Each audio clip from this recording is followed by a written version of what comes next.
Hi guys, and welcome to my channel. If you're new here, I'm Hannah, and on this channel we talk about all things home. We also share about our life as we bought a tiny house and we have added on to it. Thankfully now we have rooms and such, but our house is still very much a fixer-upper, as you will see in the background. But today I wanted to walk you guys through what a typical prep day is like for me. Actually, I have two prep days. I do a lot of pre-prepping on Thursdays for our Shabbat. On Saturdays, I found that it reduces stress, it makes it go a lot smoother, and it just makes preparing for Shabbat much more enjoyable for me, where I don't feel like I'm scrambling every Friday. And right now, we are on a ketogenic diet for the most part. I mean, our children are paleo, my husband and I are ketogenic, but I do make keto meals for Shabbat, so that's going to be what we are cooking today. We're not going to be doing a lot of sides or a lot of baking, so I'm just letting you know that up front, which is also kind of nice because ketogenic meals are fairly simple. They don't take a whole lot of time, so I'm looking forward to sharing this with you guys. So as today is Thursday, I am going to be starting a roast. That's going to be our dinner Saturday night. That way it can go ahead and cook all day today. Then I can turn it off and put it in the fridge and it will be ready to go on Saturday. I'm also going to, this part's real easy. I like to double batch our Thursday dinners, and that is usually a meal also on Saturday. So we are going to have cheeseburger casserole for dinner tonight, and we will also have that as our keto breakfast on Shabbat. So then tomorrow, all I have to make is broccoli and cheddar soup, which we will have for lunch, and then I'll make Friday night's dinner, which is going to be cheese stuffed meatballs. Okay, so it's pretty typical that I will try to have at least one meal that is a crock pot dish for Shabbat, just because it's easier to cook, it makes prepping less stressful, and then it's easy to warm up on Shabbat. It's just kind of effortless. You just plug it up and leave it alone. So this week we're having roast. I already put 2 chuck roasts in there. Yes, 2. And I'm just gonna, it's very, very simple. I'm gonna do salt, pepper, some red peppers, and then I'm gonna chop up some peppercini peppers, put it in here with some beef stock, and then I'm just gonna let it sit. I already know this is probably gonna bother some people, and I'm sorry, but I am not a measurer. More of an eyeballer. When it comes to a roast like this, I like to basically make sure it's mostly covered. That way it's nice and soft, and I cook it low and slow. We're talking 8 to 12 hours. Low and slow until you can cut it with a spoon. That's when it's done.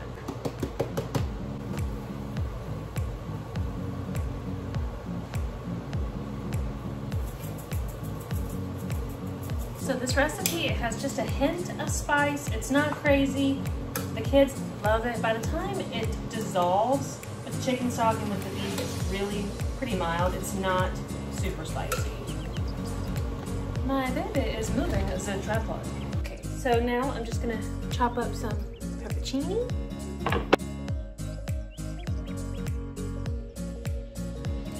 So this is what it looks like by the time it's done. Like I said, very, very simple. It's literally just a few ingredients, and I'm going to put it on to cook all day today. It's gonna smell amazing. Then I'll put it in the fridge tonight and it'll be good to go for Shabbat. So in my head, I can already check this off my list because it's essentially done. Okay, so next I'm gonna do the cheeseburger casserole, if you will.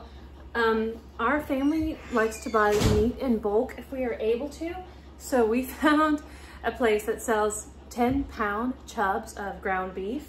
So I've already used half of it this week, and I'm going to use this second half. This is approximately 5 pounds. And this will be, after it is cooked, it will be divided into 2 different casseroles, like I said.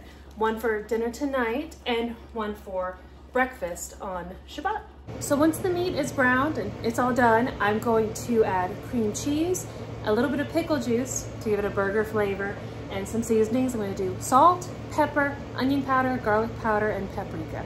I'll take half of this and put it in a casserole dish.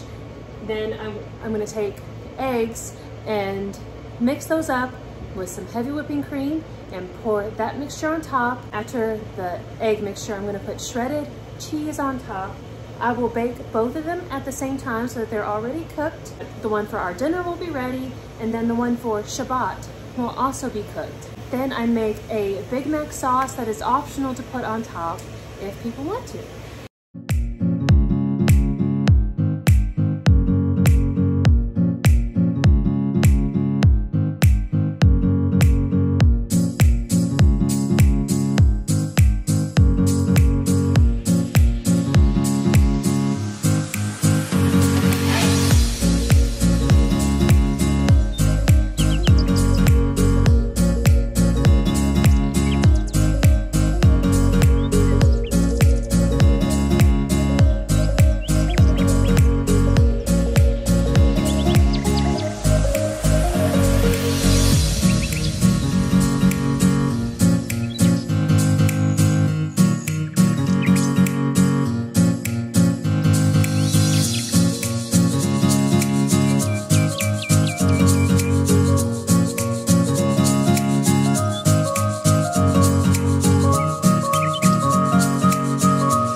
Button does not like to get shut.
Turn the oven on to 350 and cook these for 30 minutes. Okay, so while that is cooking in the oven, let's make our Big Mac sauce. So I'm gonna start with sour cream as my base. And I'm just gonna put everything inside of a mason jar. Makes things easy. Just gonna use a spatula and scoop it out. Once again, I'm an eyeballer, I'm sorry. I know that's gonna really trigger some people. So there are some Big Mac sauce recipes out on Pinterest, or you know, just trust your instincts. It's gonna be okay. Now, only about half of us actually use the Big Mac sauce, so probably not gonna bother making an entire jar full. Okay, so now I'm just gonna take some mustard, squeeze it in there. Again, just a little bit of pickle juice. Just a little bit. Pepper. A pretty generous amount of salt. We use Redmond's salt, and it is not very salty. You have to use a pretty generous amount to even taste it. So all y'all watching going, dang girl, that's a lot of salt. That's why. Oh, that was paprika. And then we have garlic powder and onion powder. You probably hear my baby in the background blowing raspberries. He's going, that's what that noise is. Okay, so you just stir it until it looks like this.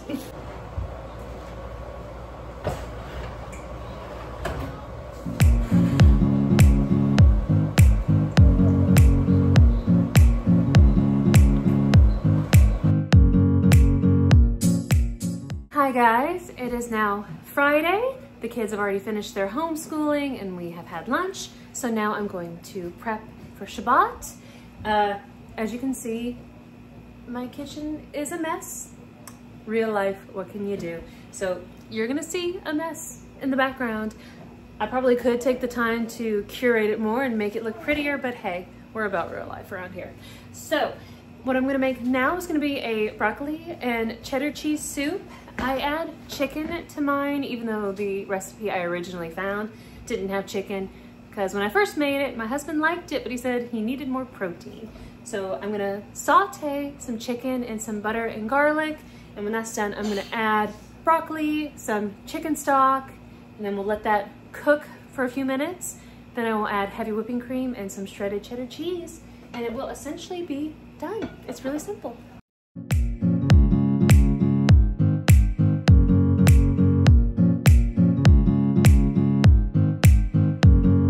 Not gonna lie, you guys might see some shaking footage because little man here loves to grab the tripod and try to scooch it. While the butter is melting and the garlic is sauteing, I'm gonna go ahead and put away some dishes and try and keep the kitchen in a constant rotation where we're using it and cleaning it up.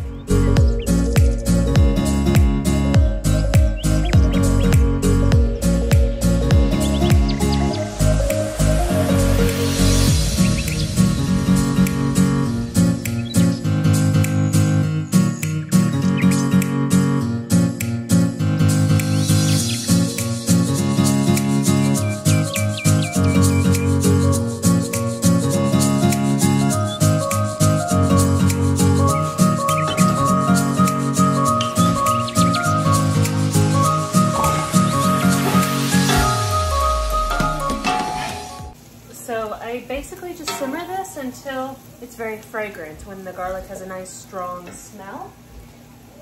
And then I add the chicken breast that I've already cubed up. We use about 4 chicken breasts for our family when we make this meal.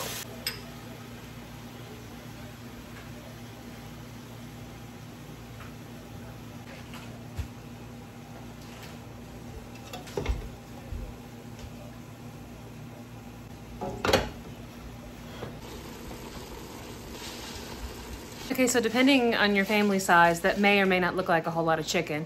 But once we add the broccoli, the cheese, and the heavy whipping cream to thicken the sauce, it's actually a very filling meal, and it winds up being a really nice lunch for Shabbat. It's super easy to warm back up in the pot. We just cook it low and slow until it's the right temperature, and we enjoy a nice soothing lunch. Actually, I have a measurement for you guys.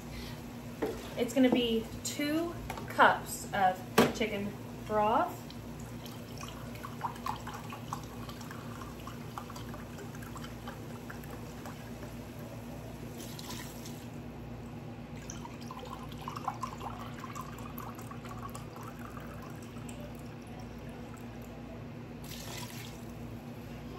I'm going to save this measuring cup later for the heavy whipping cream.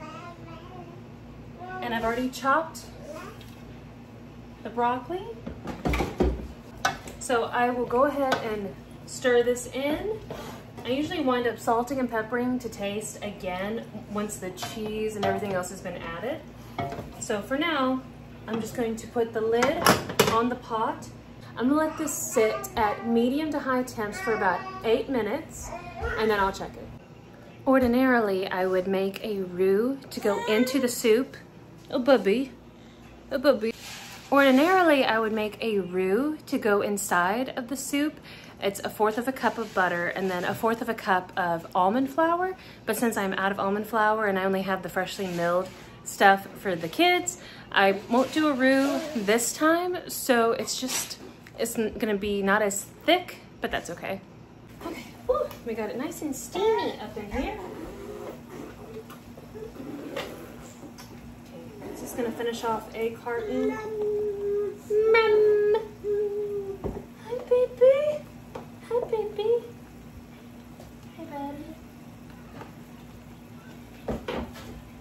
Just a second. It's hot over here. It's hot. It's hot, baby. So this is gonna be another 2 cups. Let's do this.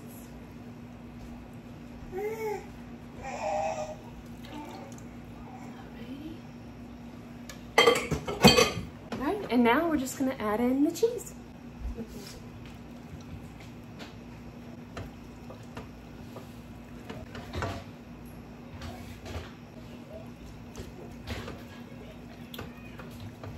Okay, so now I'm going to work on a dessert, if you will.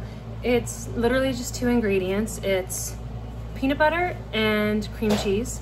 It's a natural peanut butter, so we store it upside down to help with separation. The girls who get it, get it.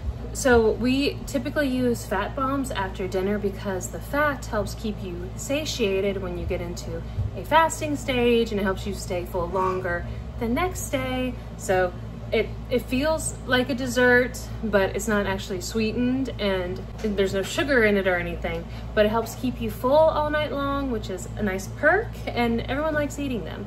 So we're gonna make these for Shabbat.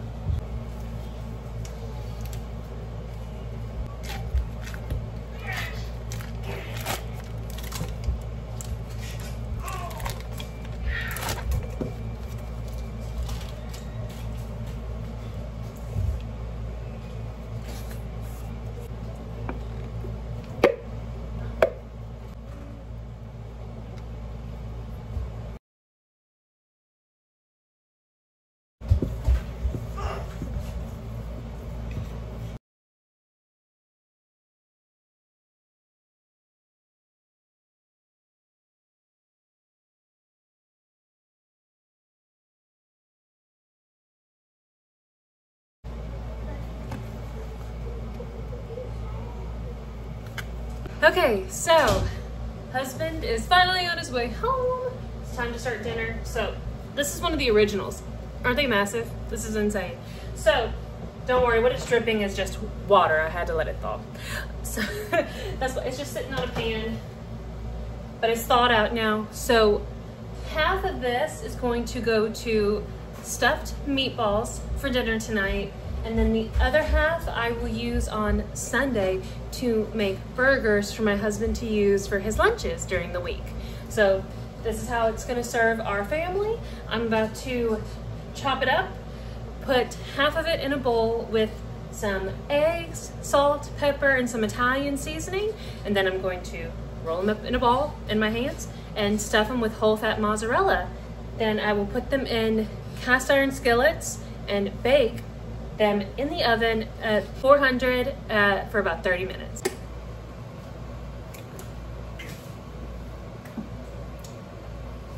If you ever have farm fresh eggs, crack each individual one separately into a glass, especially if the hens have been exposed to a rooster.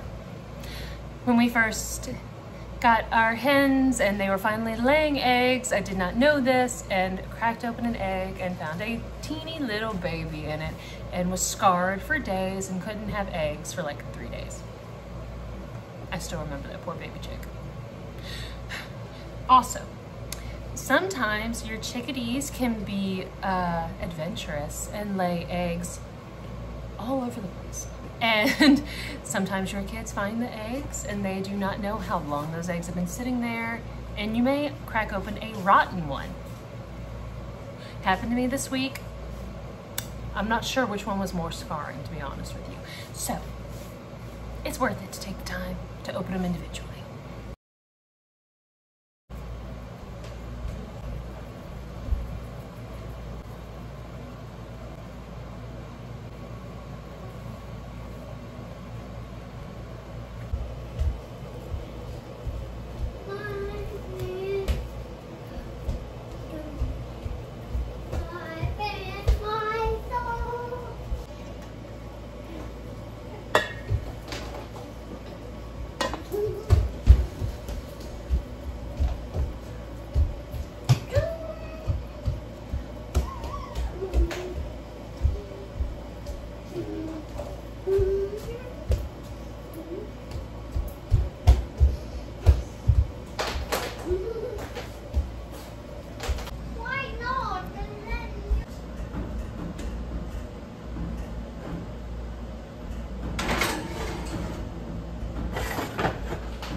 You're so sweet.